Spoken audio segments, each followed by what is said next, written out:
जी, तो हमने लास्ट इस लेक्चर में हमने देखा था, इसका इंट्रोडक्शन हमने डिस्कस किया था कि हम इसे क्यों यूज़ करेंगे, और बेसिक हमने इसके इंटरफेस के बारे में डिस्कस की थी। तो इस वीडियो में हम वहीं से आगे कंटिन्यू करते हैं और देखते हैं कि इसमें हम होम टैब को कैसे यूज़ करेंगे और इसमें होम टैब में हमें कोई न्यू चीज़ कैसे हम इसमें यूज़ कर सकते हैं। सबसे पहले तो आपके पास होम टैब में वही बेसिक सी मिल जाएगी क्लिपबोर्ड का ग्रुप के। अगर आपने इसमें से किसी टेक्स्ट को या किसी भी फाइल को आपने या किसी भी आपने पिक्चर शेप वगैरह को कट कॉपी पेस्ट करना हो तो उसकी आपके पास क्लिपबोर्ड ऑप्शन मिल जाएगी। देन हमारे पास इसमें स्लाइड्स की एक ग्रुप मिल जाता है जिसमें हमारे पास न्यू स्लाइड, लेआउट, रीसेट और सेक्शन वगैरह की ऑप्शन मिल जाएंगी। बेसिकली अगर आपने अपनी प्रेजेंटेशन के अंदर स्लाइड्स ऐड करनी है तो आपके पास यहाँ पे न्यू स्लाइड्स में जाएंगे और यहाँ पे बस डिफरेंट तरह की स्लाइड्स की ऑप्शन मिल जाती है, जिसमें आपके पास टाइटल स्लाइड।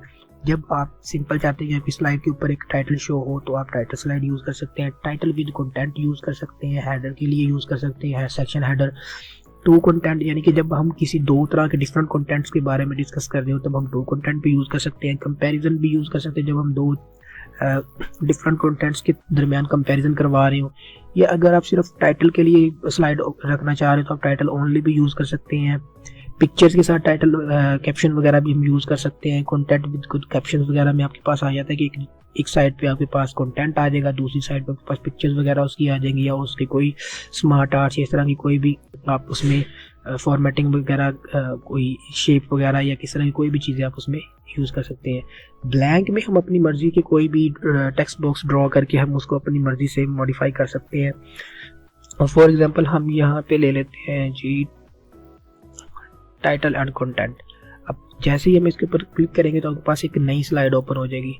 एक बात आपने याद रखनी है कि जब भी हम पावर पॉइंट में काम कर रहे होते हैं तो कोई भी हम स्लाइड ओपन करें, जब तक उस स्लाइड के ऊपर टेक्स्ट बॉक्स नहीं ना ड्रॉ किया होगा तब तक हम उसके अंदर कुछ भी टाइप या इंटर या कुछ भी लिख नहीं सकते, ना ही हम उसके ऊपर कोई काम कर सकते हैं। तो अब ये बेसिक सा एक कॉन्सेप्ट था जो मैंने बता दिया आपको। देन हम यहाँ पे लिखते हैं जी व्हाट इज ग्लोबल वार्मिंग।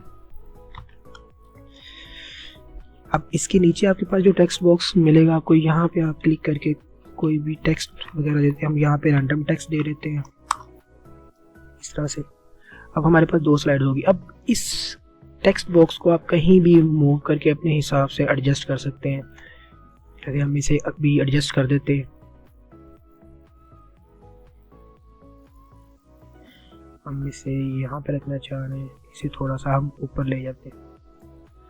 अब इसके अंदर आपने कोई भी फॉर्मेटिंग वगैरह अप्लाई करनी है तो आपके पास यहाँ पे फॉन्ट ग्रुप मिल जाएगा। फॉर एग्जांपल हम इस टेक्स्ट को, इसका फॉन्ट स्टाइल चेंज करना चाह रहे हैं, हम एरियल ब्लैक रखना चाह रहे हैं तो एरियल ब्लैक कर दें। बोल्ड करना है, टैलिक करना, तो उसकी आपके पास कमांड्स मिल जाएगी।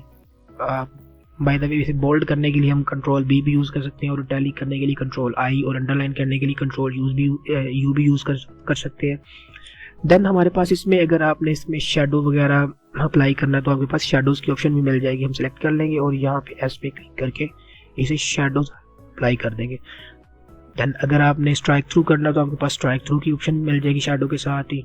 और अगर आप इनकी करेक्टर्स के दरमियान स्पेस इंक्रीज डिक्रीज करना चाह रहे हैं तो आपके पास करेक्टर स्पेस की ऑप्शन मिल जाती है। यहाँ से हम ए भी पे क्लिक करेंगे, इसे टाइट भी कर सकते हैं, नॉर्मल, लूज, वेरी लूज, मोर स्पेसिंग, वेरी टाइट वगैरह, जिस तरह भी हम इसे रखना चाहें। और अगर हम इसकी केस चेंज करना चाह रहे हैं तो हमारे पास यहाँ पे डिफरेंट तरह के केस मिल जाएंगे, लोअर केस, अपर केस और कैपिटलाइज ईच वर्ड वगैरह। हम इनमें से कोई भी यूज़ कर सकते हैं। इसी को भी हम बोल्ड कर लेते हैं और इसे भी हम थोड़ा सा इसका साइज़ इंक्रीज़ कर देते हैं। यहाँ से हमारे पास साइज़ इंक्रीज़ करने की ऑप्शन भी मिल जाएंगी और हम इस लिस्ट में से भी सिलेक्ट कर सकते हैं जितना भी हमें इसका साइज़ इंक्रीज़ या डिक्रीज़ करना है। और अगर आपने इसमें कोई शेड वगैरह देना है या आपने कोई इसमें हाईलाइट करना है कोई टेक्स्ट वगैरह तो आप इसे सिलेक्ट करके यहाँ से हाईलाइट आपके पास ऑप्शन मिल जाएगी। जैसे हम इसको हाईलाइट करना चाह रहे हैं तो आप इसे सिलेक्ट कर लें। सिलेक्ट करने के बाद आप हाईलाइटर पे क्लिक करें तो आपके पास ये हाईलाइट हो जाएगी। देन अगर हम टेक्स्ट का कलर वगैरह चेंज करना चाहें तो वो भी हम कर सकते हैं। यहाँ से कोई भी आप टेक्स्ट का कलर वगैरह दे दें। अब हम भी दूसरी स्लाइड की तरफ बढ़ते हैं। इसमें हमारे पास हम देख लेते हैं कि इसमें अगर आप किसी कहीं से फॉर्मेटिंग वगैरह इसकी उठाना चाह रहे हैं, जैसे कि हमें इसकी फॉर्मेटिंग कॉपी करनी है तो हम इसकी फॉर्मेटिंग कंट्रोल शिफ्ट सी से कॉपी कर लेंगे और हम यहाँ पे जाके इसके ऊपर कंट्रोल शिफ्ट वी से पेस्ट कर देंगे और इसे हम लेफ्ट साइड अलाइन कर देते हैं। ये था आपके पास फॉन्ट ग्रुप। अब इसी के साथ आपके पास अगर आपने मल्टीपल स्लाइड्स इसमें आपने और ऐड करनी तो अब यहाँ पे चले जाए। अभी हम ब्लैंक स्लाइड ऐड कर सकते हैं। अब ब्लैंक स्लाइड के ऊपर अब कोई भी टेक्स्ट लिखने की कोशिश करेंगे तो आप इसके ऊपर डायरेक्टली कुछ भी टाइप नहीं कर सकते, तो हमें यहाँ पे इंसर्ट में जाके एक टेक्स्ट बॉक्स ड्रॉ करना पड़ेगा, देन हम उस टेक्स्ट बॉक्स के अंदर कुछ भी टाइप कर सकते हैं।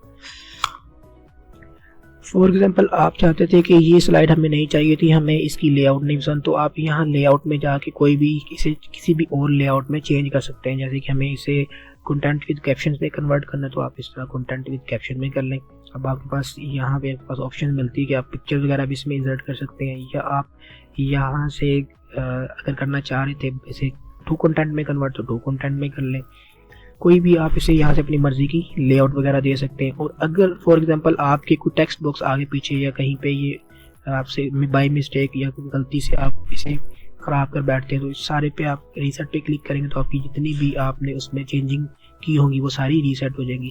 लेकिन रीसेट करते वक्त आपने एक बात याद रखनी कि इसमें आपके पास जितनी भी आपने फॉर्मेटिंग वगैरह भी अप्लाई की होगी वो भी आपकी साथ में ही इरेज हो जाएगी। तो ये था बेसिक सा हमारे पास इसमें कि हम इसमें न्यू स्लाइड्स कैसे ऐड करेंगे और इसमें हम फॉन्ट ग्रुप को कैसे यूज़ करेंगे। नेक्स्ट लेक्चर में हम इंशाल्लाह पैराग्राफ के बारे में डिस्कस करेंगे और इसमें हम स्लाइड्स को मज़ीद डिस्कस करेंगे कि हम इसमें डुप्लीकेट्स वगैरह कैसे क्रिएट करेंगे और एग्जिस्टिंग स्लाइड्स को हम कैसे डिलीट करेंगे। तब तक के लिए अल्लाह हाफ़िज़।